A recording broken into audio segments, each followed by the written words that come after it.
বর্তমানে দেশের যে পরিস্থিতি সেই ক্ষেত্রে কিন্তু মেয়েদের সেফটি সবার আগে, সেই জন্য নিয়ে আসলাম আপনাদের জন্য সেলফ ডিফেন্স স্টিক, যেটা কিন্তু নিজেকে আত্মরক্ষা এবং সুরক্ষিত করার জন্য এটা কিন্তু আপনারা ব্যাগে নিতে পারবেন। যে কোনো জায়গাতেই কিন্তু এভাবে কিন্তু আপনারা ব্যাগে ক্যারি করে নিতে পারবেন, যেহেতু এটা হালকা ওজনের থাকছে এবং এটা কিন্তু একদম স্ট্রেটলি এভাবে থাকবে। সো বলুন ভাইয়া এটা ডিটেলস সম্পর্কে। তো এটা হচ্ছে মেয়েদের সেফটির পাশাপাশি কিন্তু হচ্ছে আমার মতো যারা লেট নাইটে বাসায় ফিরেন, আর বাংলাদেশের পরিস্থিতিটা এখনই বোঝে নেই যে প্রতিনিয়ত ছিনতাই হচ্ছে। তো এমন একটি লাঠি যদি আপনার কাছে থাকে তো ছিনতাইকারীরা ধরলেও এই লাঠির মাধ্যমে কিন্তু আপনি আপনার নিজেকে প্রোটেক্ট করতে পারবেন।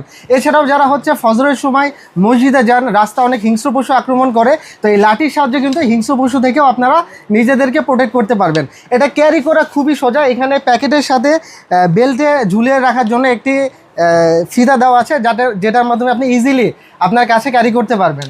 আর বাজারে আরেকটি প্রোডাক্ট পাওয়া যায়, সেটি হচ্ছে মেটালিক স্টিল দিয়ে বানানো। এটা হচ্ছে খুবই নিম্নমানের কোয়ালিটি। এটা হচ্ছে আপনারা কাছ থেকে দেখলে বুঝবেন এটা হচ্ছে নড়ে। আর যদি দুইটি পাশাপাশি কম্পেয়ার করে দেখাই তো এটা থেকে এটা কিন্তু অনেক মোটা, এটা এবং হচ্ছে সাইজেও কিন্তু এটা বড় আছে। আর এর পাশাপাশি হচ্ছে এইখানে যে গ্রিপটা আছে, গ্রিপটা কিন্তু হচ্ছে ফোম দিয়ে বানানো, যার কারণে এমন বাড়ি লাগলে এটা কিন্তু ইজিলি ভেঙে যাবে, ছিঁড়ে যাবে। তো আমরা এখানে রাবার গ্রিপ ব্যবহার করেছি, যেই গ্রিপটা মূলত বাইকের হ্যান্ডেলে ব্যবহার করা হয়ে থাকে। আর এটা হচ্ছে এসএস হওয়ার কারণে আপনার জং ধরা বা মরিচে ধরার কোনো চান্সেসই নাই। আর এটা মেটালিক স্টিল, অবশ্যই কিন্তু এটাতে জং ধরবে। পাশাপাশি রাখলে অবশ্যই এটা দুইটির কতটা মোটা আপনারা এটা দেখতে পারবেন, সাইজে অনেক বড়।